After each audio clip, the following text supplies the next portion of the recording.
Right. So today we're going to kind of dig into some Canadian political history, Okay. but with a twist. All right. We're not just talking about elections. Yeah. We're going to look at Mm-hmm. all the factors Yeah. that led to a pretty major turning point. Okay. The end of Justin Trudeau's Right. time as Prime Minister. Yeah. He resigned Yeah. kind of unexpectedly He did. after 9 years. It was a surprise. And we're going to unpack why. Yeah, it's interesting, isn't it? I mean, Could we let Trudeau's name is practically synonymous with Canada for a lot of people, Right. especially outside of the country. I think so, too. He's been such a prominent figure for so long that this resignation really kind of shook things up. Absolutely. And the news was filled with talk about, internal battles within his party Yeah. and the influence of, Oh, yeah. Donald Trump. Of course. Plus, there's this whole backdrop of economic uncertainty in Canada. It's a very Right. complex story. It really is. And to understand it, we need to look beyond just Trudeau himself. There's a whole web of interconnected factors at play here. For sure. And that's exactly what we're going to do today. Okay. We've got a collection of sources, articles, resignation letters, even some of Trump's online commentary that paint a really fascinating picture of how we got here. Okay, so let's rewind back to 2015 when Trudeau first came to power. Okay. There was so much optimism surrounding his win. Remember the Sunny Ways campaign? Yeah. He promised a more progressive Canada with a focus on things like gender equality reconciliation with the Indigenous peoples Right. and social programs like the Canada Child Benefit. Yeah, he definitely captured a lot of attention, Yeah. both in Canada and internationally. For sure. It was a pretty significant shift from the political landscape south of the border at the time. Yeah, it was very different. But as we know, things changed Right. quite a bit over his time in office. They did. Those sunny ways Yeah. definitely seemed to fade over time. They did. There were scandals, Mm-hmm. some controversial policies like vaccine mandates that really divided people, Yeah. and a struggling economy. Right. Housing costs skyrocketed. Oh, yeah. The cost of living became a major concern for a lot of Canadians, It was a big issue. and Trudeau's approval ratings started to plummet. What's particularly intriguing is how this charismatic leader, Yeah. who initially held so much promise, ended up facing such widespread discontent. Right. A key piece of the puzzle Yeah. might lie in the resignation of his Deputy Prime Minister, Chrystia Freeland, just last December. Right. She was a close ally Yeah. and widely seen as a potential successor. For sure. So her departure sent shockwaves through the political scene. It did. Her resignation letter was incredibly revealing. It was. She didn't hold back at all, No, she didn't. directly criticizing Trudeau's leadership style Mm-hmm. and what she perceived as a lack of action, particularly when it came to addressing threats from Donald Trump regarding trade tariffs. Her criticisms were pretty significant.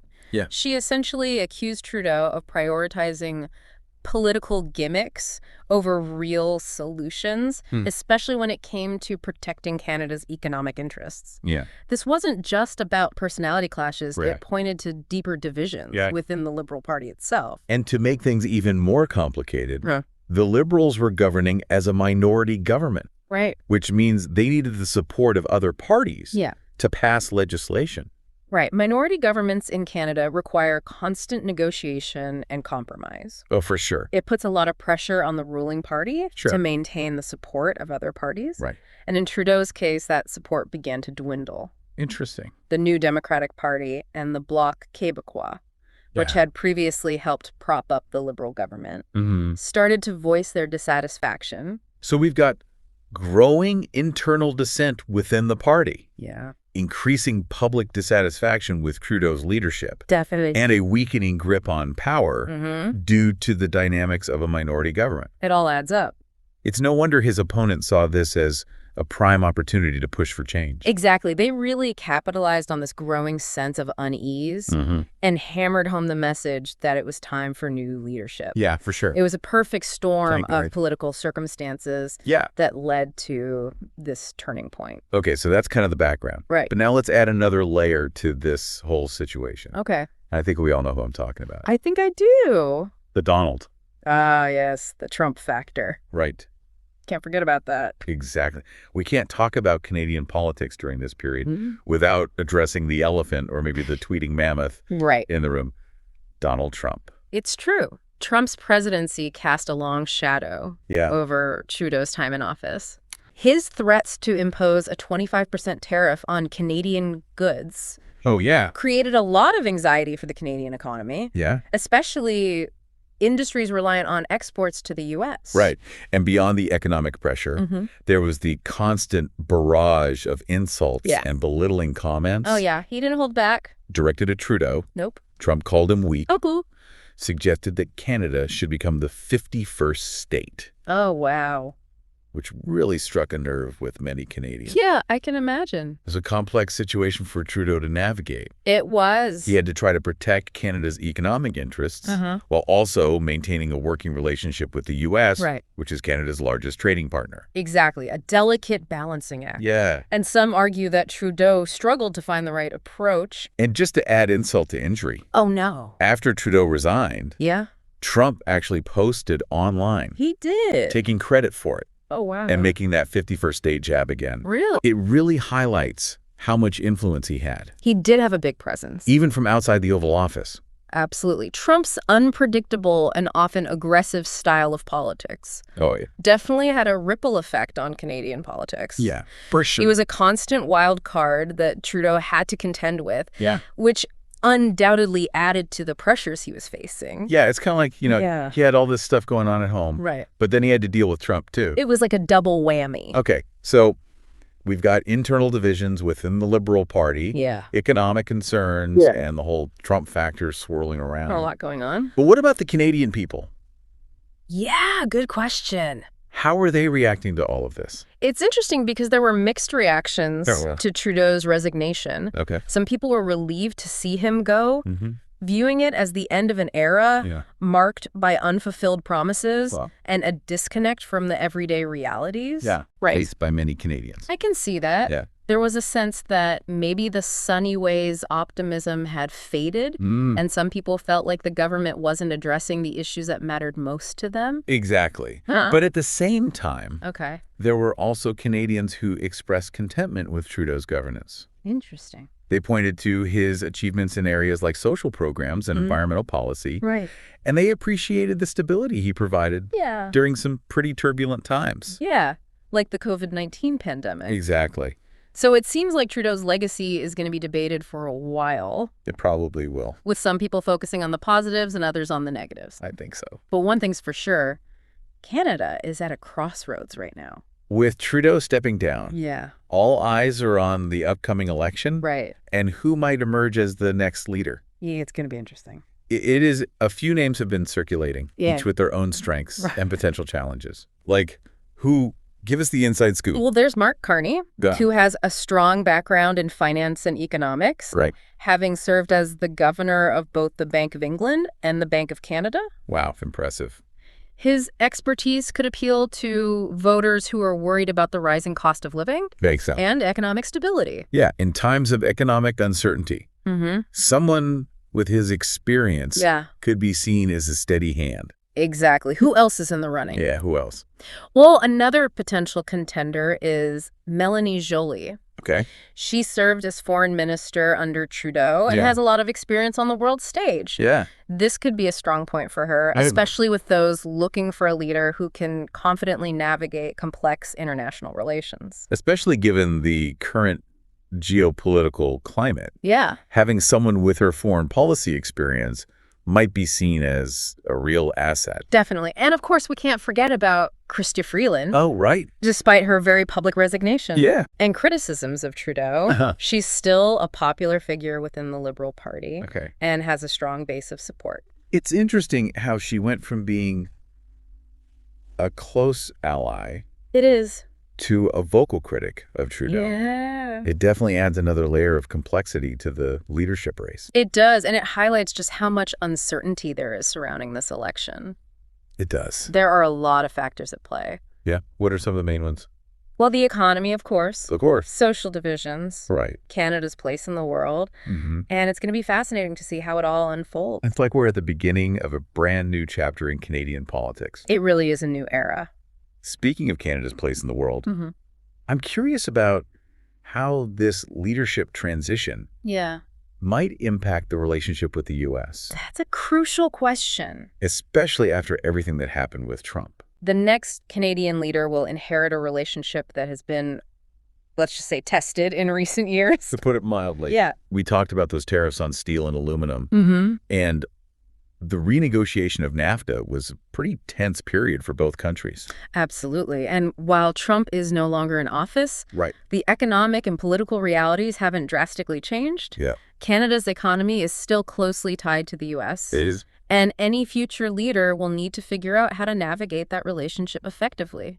Right. It's a real tightrope walk. It seems like Canada's in a bit of a tricky spot. Yeah. It's a tough position to be in. On one hand, they need to stand up for their own interests and push back against U.S. pressure when necessary. For sure. But on the other hand, alienating their biggest trading partner isn't really an option either. You've hit the nail on the head. Yeah. It's about finding that delicate balance between asserting independence and maintaining a cooperative relationship. Yeah. Whoever takes over from Trudeau will need to be a skilled diplomat and a strategic thinker to navigate this complexity. And it's not just about dealing with the U.S. Right.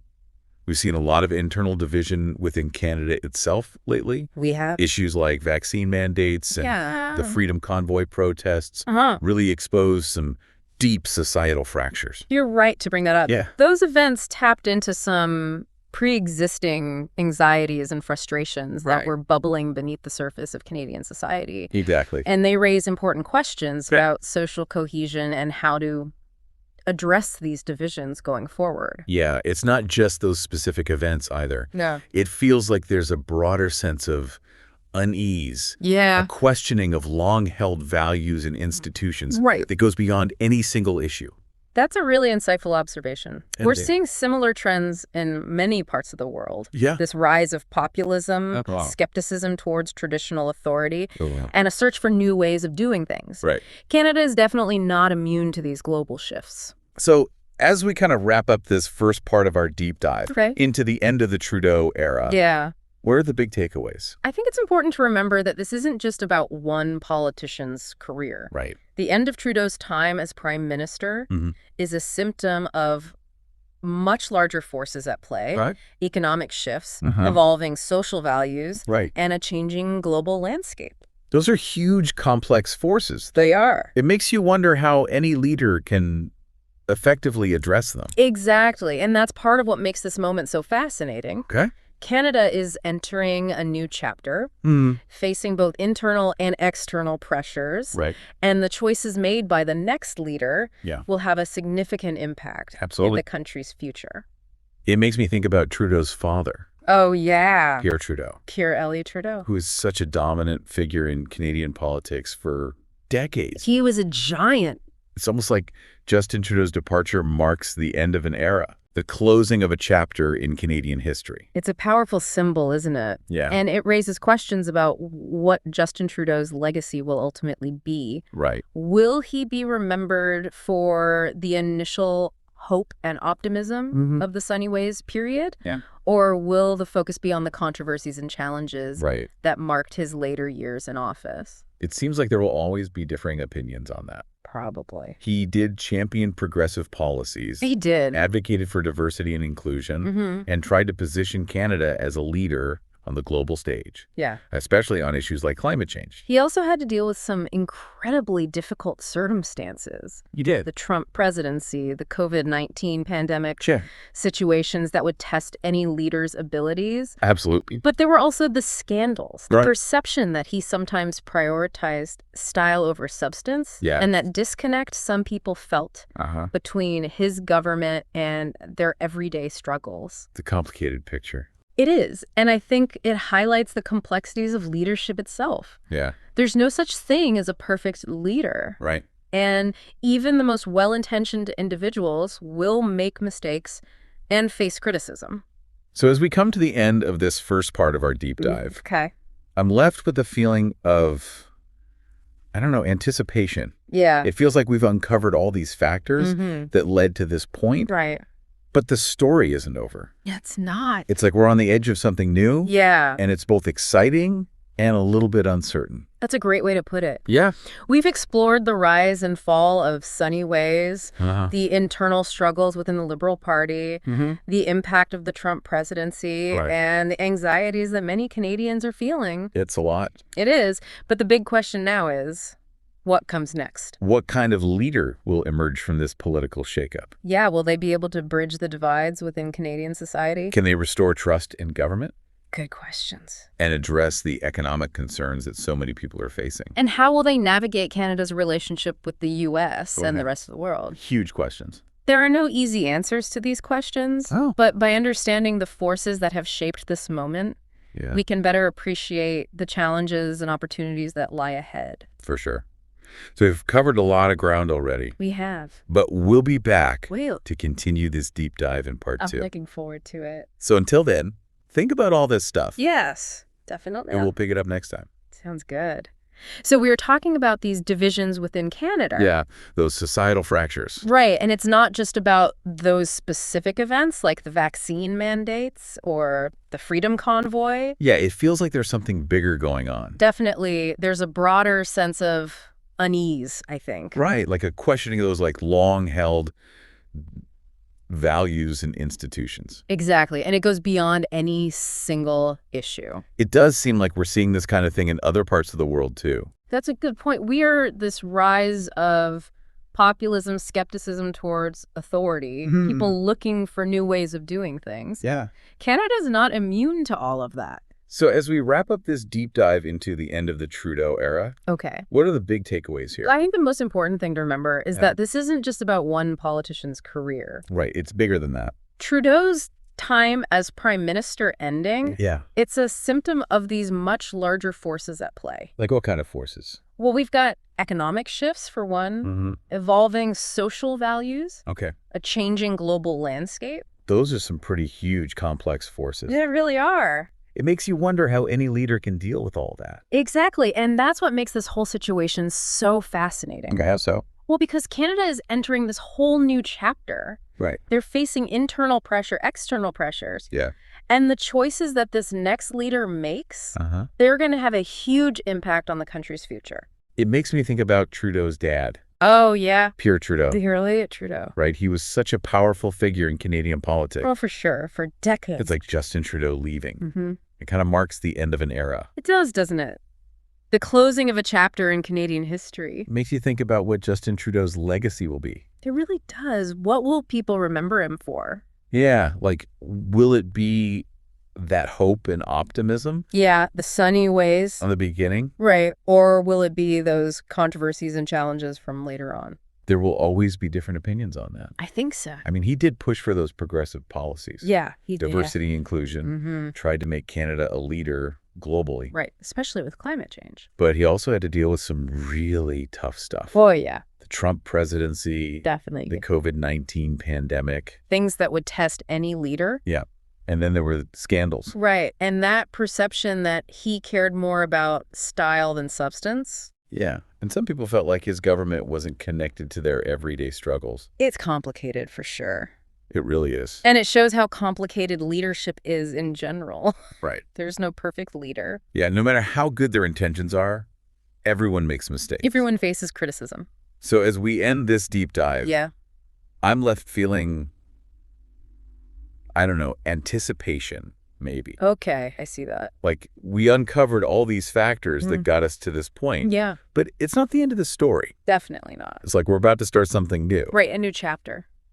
But it's exciting and a little bit scary. I like that that's a good way to put it. Thanks. We looked at the sunny ways, how they rose and fell, the struggles within the Liberal Party, how Trump impacted things, and all the worries that Canadians have. That's a lot. But now the big question is, what's next? Exactly what kind of leader will come out of all of this? Yeah, can they fix those divisions in Canada? Can they get people to trust the government again? Can they deal with all those economic problems that everyone's facing? Big questions. How will they handle the relationship with the U.S.? Right.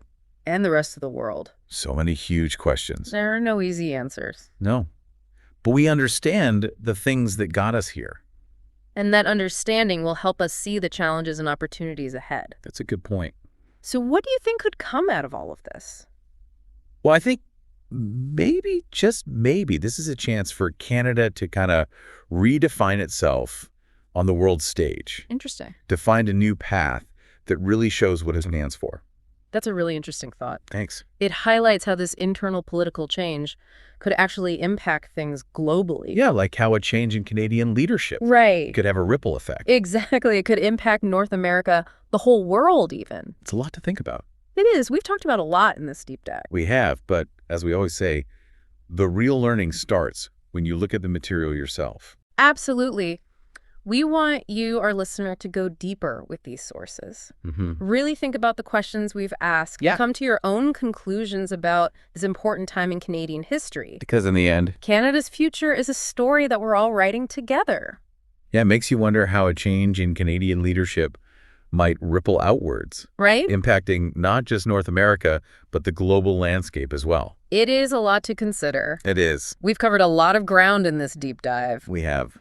But as we always say, the real learning happens when you engage the material yourself.